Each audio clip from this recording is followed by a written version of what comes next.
Hello, everybody. I'm Roadblock, and we are on the free-to-play account. So, been pushing on Clan v Clan, and I'm killing it this Clan v Clan. I hadn't looked at my points total. I'm actually keeping up with my main account, which blows my mind. Um, Most of this is just from books, but, well, there's also a big area that this is from, and it's kind of a mistake.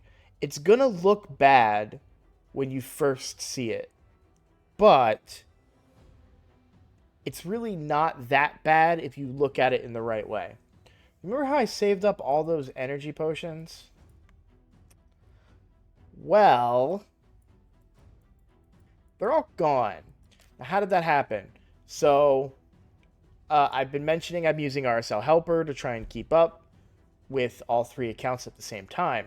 And RSL Helper, you can tell it, go run Minotaur for as long as you need to run it until I get all of the required scrolls for my champion. So that's what I did. And it auto-refilled. And instead of using my gems first, it used my saved ones, which I kind of already knew it would do that, but I didn't think it would go through all of them. I had like 1,300 energy going into it or something like that. So it was a bit of a shock when I looked and I was like, oh my god, where did all my energy potions go? They started to chunk into gems a little bit. But it was like just enough potions, and then they did like one gem refill, and then Taragi had all of his masteries. So, it looks bad, but you just got to think about it different, right? All the rest of those energy potions are just in gem form right here. So they're not gone; they've just been converted into gems, basically. So that's how I'm looking at it, so that I'm not super angry.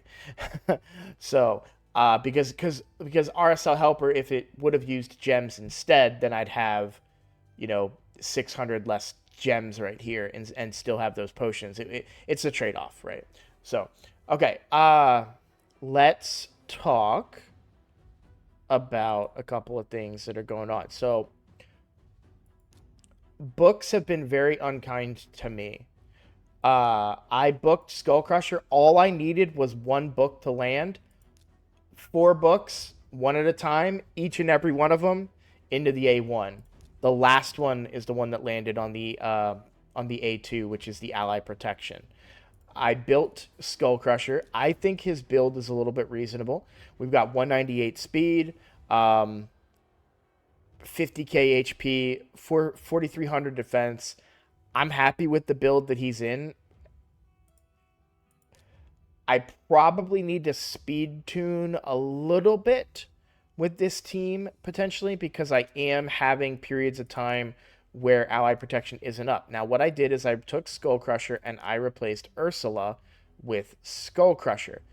How does that impact the team? Well, I lose my decreased attack and I lose my increased attack. I was prepared for that, right? What I did do is I turned on Venomage's A2. Here's the tricky thing. Skull Crusher has a counterattack. Venomage is relatively slow, right, compared. So Venomage will put on his heal reduction and his poisons, which are depending on affinity, may or may not hit, right? And then he gets hit and he counterattacks and has a chance to pop those poisons. And remember that when the boss attacks, those poisons pop once, and the counterattack pops the second version of poisons. Well, to land the decreased attack, the target has to be under a poison. So a little less than ideal with Venomage there, to land that decreased attack. I'm really considering almost a massive rehaul of my team.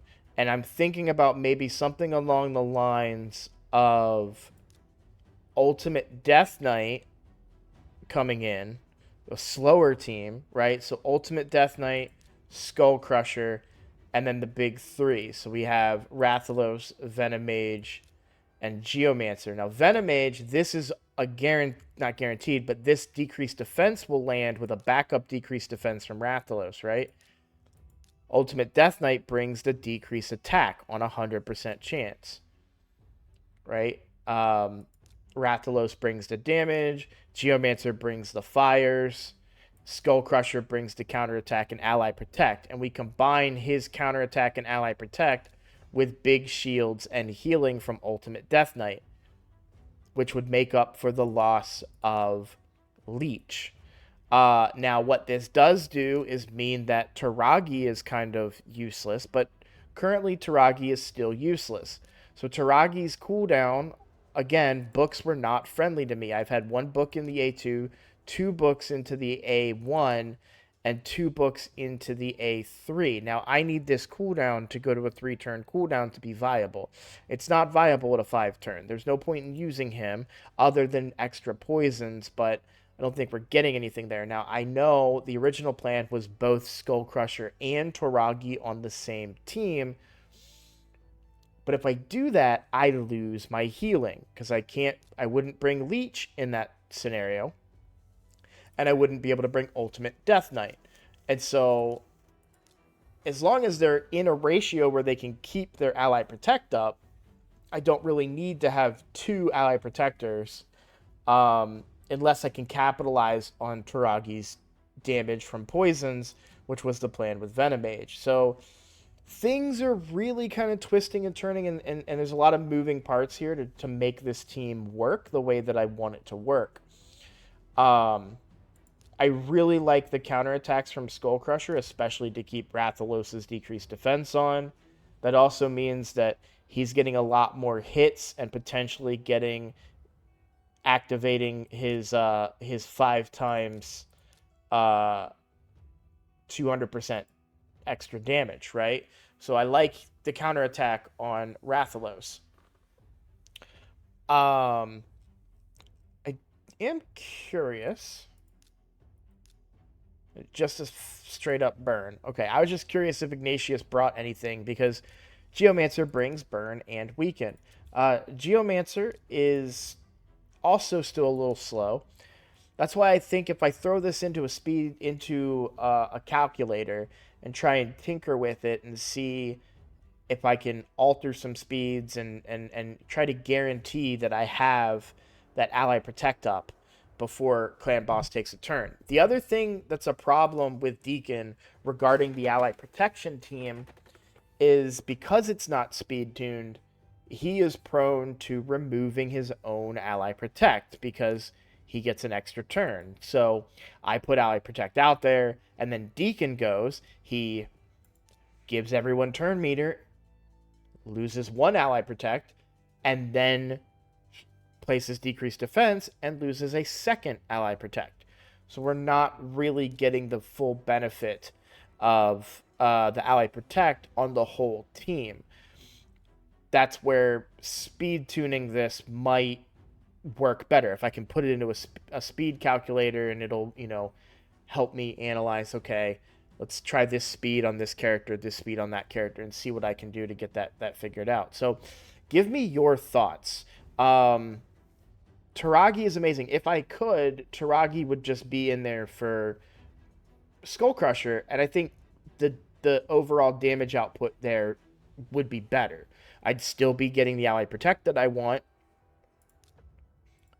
I'd be getting shields on top of that, and a big shield, which is kind of what Ultimate Death Knight brings anyways, and I would retain my lifesteal, and I would be adding more poisons, which would then allow me to still get decreased attack, and I would have more poisons to activate from Venomage. So the team is better with Taragi. He's just under leveled, or not under leveled. He's just under booked, and I've used all of my books, and I'm still getting books. I have one book left to get as a clan reward when we hit 2.4 million. You'll see right here. My personal rewards tier is dog, so I don't know that I want to really spend um, uh, summoning these champions and such. We are behind, but I know a lot of us are saving resources as well. So there is still the chance that we can leap forward when the time comes. Now, I am also going to be crafting a lot of stuff, and I thought maybe now might be a pretty decent time to do that. I think right now, to start, I'm going to go with Perception Set, and I'm going to use Mythical Charms on the Perception pieces first. Uh, that's... No, that's just bad. I was going to say that's not bad if there was a bomb champion, right? You'd want attack percent gauntlets. But the crit rate, crit damage doesn't matter on a bomb champion. You'd want accuracy and speed instead of this. So that's kind of not a good piece. Mythical item. Flat effing boots, dude.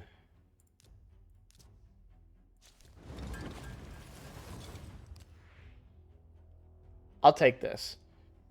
Defense percent with accuracy on it. These stats suck, but still better. HP percent and speed. I'll keep that for sure. 6-star as well. Decent piece.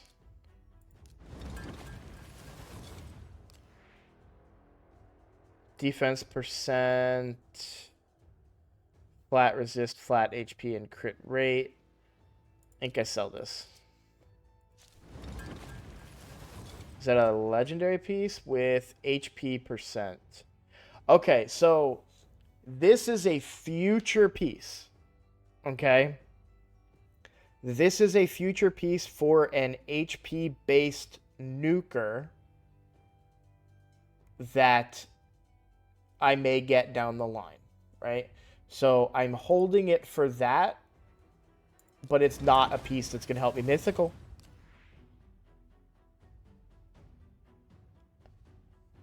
All right, I'll hold on to it. I'm not thrilled with this. Flat HP on the mythical roll. We have a little bit of crit rate, which can come in handy depending on how it rolls. We have a little bit of attack percent, which can come in handy, and some accuracy. So it's not a terrible piece. I'm not a fan of that flat roll, but we'll keep that piece. And it's a 6-star piece, so I can't complain about that. And then we get a nice blue guy right here. But I'll take that. Crit rate, crit damage. I'm okay with that. That could help complete someone's kit. Next, I'm not going to do resilience, but I'll do the Rathalos stuff with mythical charms and see what we can get there. I'm going to do one at a time while I'm rolling the mythical, and then I'll do a 10 pull. Crit rate gloves. I mean, this early on an account, those could come in handy. Terrible substats, but the set is really good if I can make it work, right? Like, that's not bad. Like, there's worse. I could have gotten worse options there. Flat stat chest. Goodbye.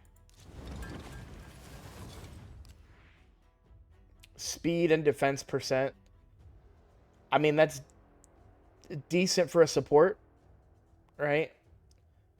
Not exactly what you want Rathalos set to have, but it's still a decent item for support. Let's do a 10 pull here. Starting with a legendary. I like that. What did we get here? Defense percent. Okay, with speed and accuracy. Flat stats in the middle, not great, but the speed and the accuracy. Now, is it a great Rathalos piece? No. But it is a good piece that I could use, again, for a support. Not a fan of accuracy chests. Flat stat boots. Flat stat chest. Speed and resistance. I don't see myself using that piece.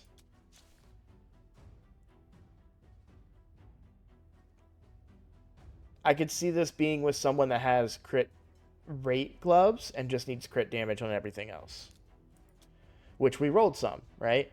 Okay, so again, attack percent gloves maybe for a bomb champion, right? But the substats aren't great for it, so I'm going to sell that. Flat stats. We've got accuracy, crit rate.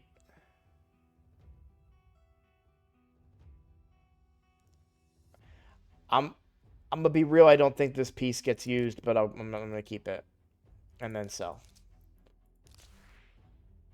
And we've got 2 more pieces to craft. Defense with defense percent. I mean, for stats maybe, but not really great. Another blue. 2 percentages. I mean, that's better than the other one I just took, so I got to take that one. Okay.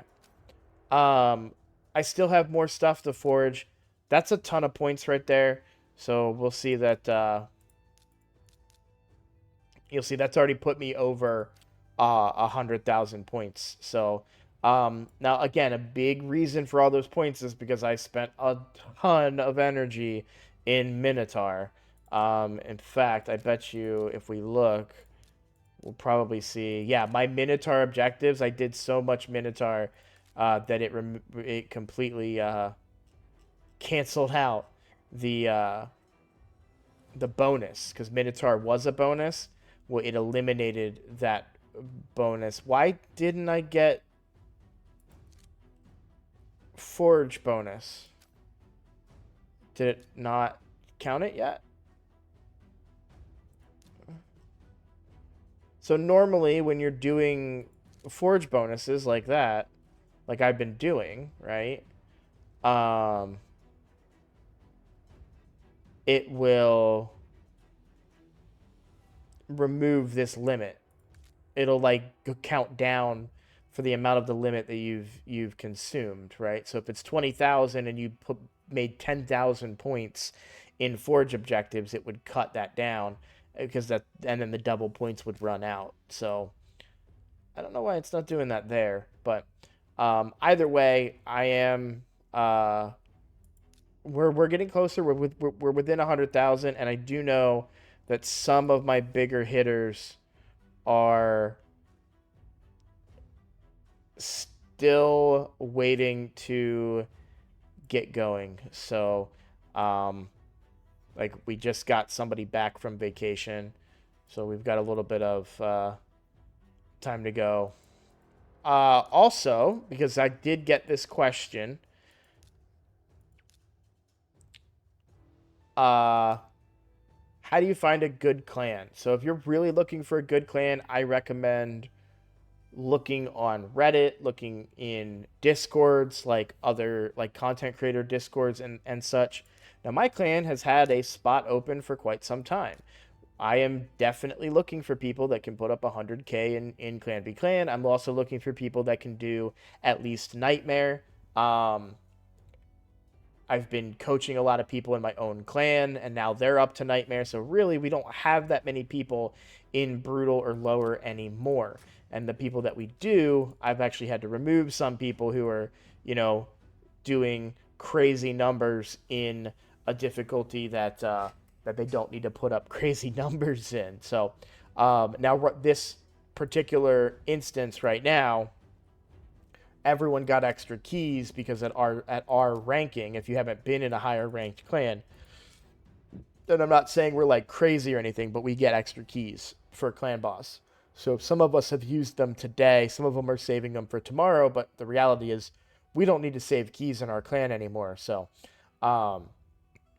yeah, when I get this extra book, I'm going to put that to use and try and get Taragi a little bit closer, but epic books are a real problem right now for this account. So I just need to keep pushing. I did consider possibly going for the epic book here, but given the current state of my energy supply, I'm very scared to go for anything beyond that. I did finish the Ice Golem. You saw I got the Ice Golem Blade Master points. I did not do the Sand Devil turn attack. I will not do the Sand Devil turn attack because I am really not interested in this summon pool. Even for this account, it's not worth it to me. Alatreon is amazing. I used him today for the first time on my main account. All of these champions are amazing, but there is zero reason for me to go and push them. And if I continue to push the Dungeon Divers event, there's a good chance that I'll just get these Prism Crystals here. So, where has my energy been going? My energy has been going towards leveling champions because Seer is very, very close. I have 4 pieces of food. I want to get Seer done sooner rather than later. Getting her done will then allow me to get through these 3 quests, missions, and then get to this kind of roadblock, no pun intended, before I get into the other ones. Now, thank you for whoever in the comments told me that I can upgrade this affinity to 10 before I got to the quest. So I've done that. I got credit for it, and I will pass that as soon as we get through. This is an instant pass, and then these are all ones that I should be able to do. So I did push when I was doing the Ice Golem. I did test, and you'll see, like, I got a pretty good time, pushing these higher stages. So it's very possible that I can make an Ice Golem team work slightly higher, probably at state level 20. With the now that I have Ally Protect and other components to a team, I think that I can start taking bigger hits. What team did I use in Ice Golem when I was pushing this? None of my Ally Protectors. I brought in both of my damage reduction guys, and of course Ursula in case anybody died. Let's see how this team does. I'm curious. Obviously, I'm complaining about energy, and here I am spending some more, but my biggest concern for pushing further is the waves. Thankfully, I was able to get through that wave pretty easily, but these waves can get really, really hard, really, really fast. Seer is going to make that much easier moving forward, but right now, Seer's not fully operational. So she's getting close, and I still have to do masteries on her, but we're going to wait a little while before I go and do masteries again on a champion right now, because I don't want to lose all my gems going into that's a big hit. Okay.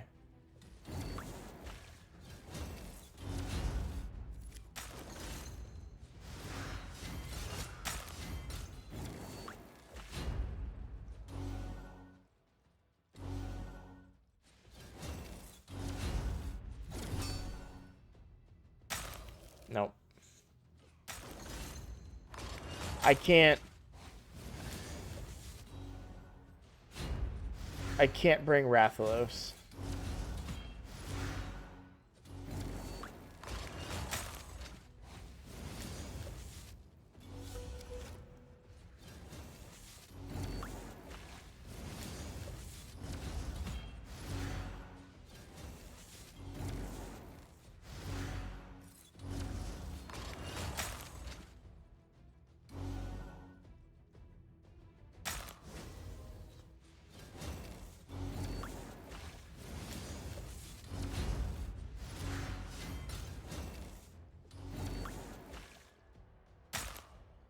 Yeah. I think it'll be best if I figure out a survival team that revolves around, like, just bringing all my ally protectors. So what I want to do is bring all my ally protectors, my ultimate Death Knight, Seer, and Geomancer. Let Seer clear the waves, and then once we get to the boss, turn off Seer's big hits, and we just let Geomancer do all the work. Because I just don't have what it takes. Now, honestly, bringing Ultimate Death Knight in place of Ursula might be nice, but if someone dies, I really need Ursula to save the day.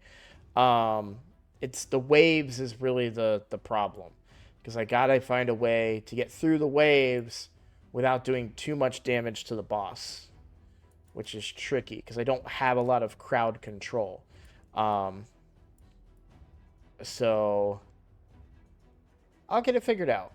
I'll play around with some teams and get something figured out. But uh,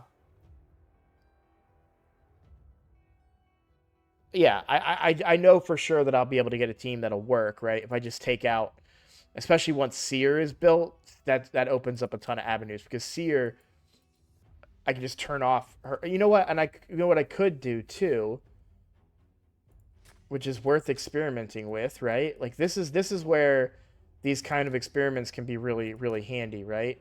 So it's gonna sound crazy,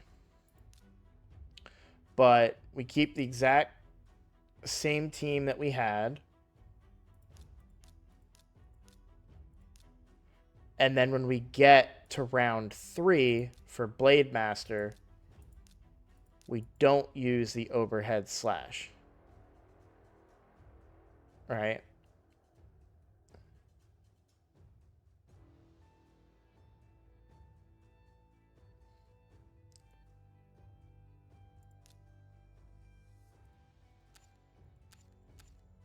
I need to use this, so that stays on.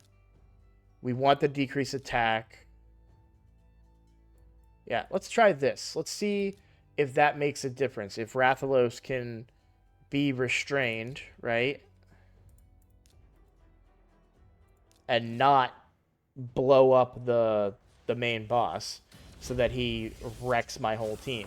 Because we need to kill the little guys first, which they're programmed to do, right? The AI, I don't know if you notice when you play, the AI will attack the ads first, which you actually want them to do. I remember when I first started playing, I was like, no, hit the big guy. I don't, like, ignore the ads.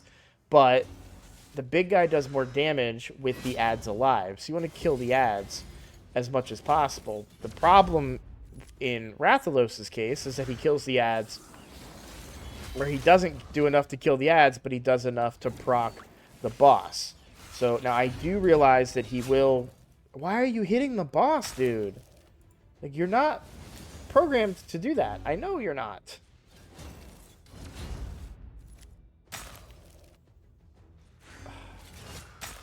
Maybe we can still get a revive off here.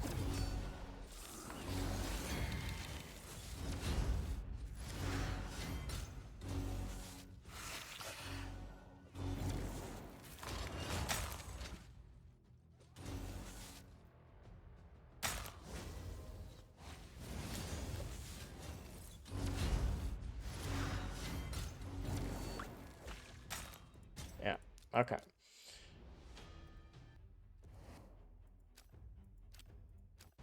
Honestly, the other option, which is a really good option, is a solo, is a build with Ornn, I think, too. Placing a bunch of big poisons, because poisons don't trigger the passive of the boss. So there is potential there. Armiger can get involved too, because he can block revive on the ads. That's an option. But I just need a tankier team to work my way through it while still also getting through the waves in a timely manner. So I think the Seer option with a tank team, and then yeah, I think that'll be the future for me. So, okay. What else? So what was the result of oh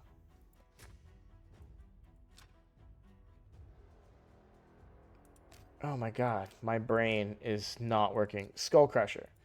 All right, so Skull Crusher did perform pretty well, but kind of on par with Ursula, to be honest, because we're making some trade-offs. We're losing that consistent decrease attack, but we're gaining ally protect. Um, Skull Crusher's weakness is he doesn't really have a way to heal himself, and if I get a bad affinity and I can't land the leech, Skull Crusher kind of just dies. where Taragi can heal himself. So the other option is that I use Taragi just instead of Skull Crusher, and we just find success that way.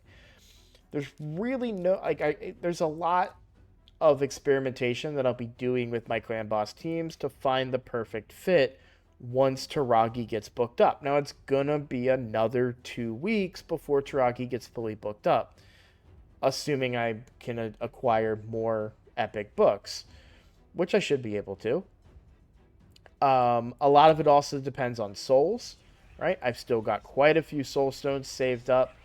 We're going into, what we should have an event potentially around the corner for soul stones. When that event happens, we'll be able to potentially pull during that. I think I didn't pull any of these during the most recent event, right? I was saving to try and get better bang for my buck.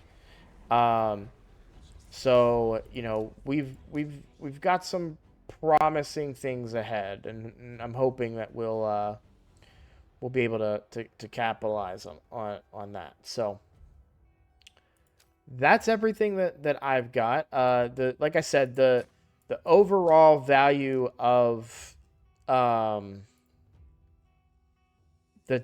the team with Skull Crusher in it was about the same. It was a now you're gonna see I used 3 keys in here. That was for experimentation, but it was about 20 million a key. Well, it was a little bit more. It was a little bit better. It's about 23 million a key, which is more guaranteed than what I've had some nightmares that didn't succeed, right? Have I done brutal yet? I don't have a key though. So, yeah, because I did spend, so I did what, 3 here and then 2 here. So I do have a second key coming in 2 hours, but I'm probably going to let that go until tomorrow. And we'll do some more testing and experimenting first thing in the morning. Everywhere else, I'm still kind of stuck. Stuck on Bommel. Might be able to do Bommel now that I have some ally protectors. So I might toy around with that a little bit. But Arena's good. Faction Wars is going to see some big boosts now that those champions are ready to go. But the main thing that I'm using my energy for right now is campaign. And I'm going to keep farming throughout the night until this champion right here in 10 more levels is ready to become a 5-star. Then Seer becomes a 6-star. I will fully ascend her and probably have her sit for a little bit. I might run Minotaur for her and just take the gem hit, which is I calculate would be around 600 gems, maybe 650, 700, right? That's still a savings of 100 gems, of course. So I might do that, especially considering that I'm talking so heavily about needing her for Ice Golem, because that's the only dungeon that I'm struggling in is Ice Golem at this point. Dragon, we're at 20 or higher. Fire Knight, we're at 20 or higher. Well, I guess Spider, we're struggling too, but even there, I'm finding some mild success. And I'm hoping any day now we're going to have a chance to pull our Voids in a 2x. So, this weekend, question mark? We'll see. All right, everybody. Well, thank you for watching. Thank you for all the support. The live streams went great. Thank you for everybody who came and hung out. My birthday was so much fun. I really had, it was one of the best birthdays I've had in a very long time. Truly. And that's not just because of you guys. My family did some really fun stuff with me. My daughter she was just the sweetest thing for my birthday. She I mentioned this on stream, but she was like, it's Daddy's special day. So I'm going to stay with Daddy all day to make his day special. And she was just attached at my hip. She was holding my hand through the grocery store. She did not want to leave my side when we were at the store buying the cake. She was just constantly like, are you having a good time, Daddy? You having enjoying your special day? It was so sweet. So I had a really, really good birthday, and I had a lot of fun. So, thanks for those that were in the stream. Thanks for those of you that support this content with your subscriptions, and those that are my members and everything. Like, I couldn't ask for a better community. So, thank you guys so much for the birthday wishes, the support, and everything. With all that out of the way, I'll let you guys go. I will see you on the next video.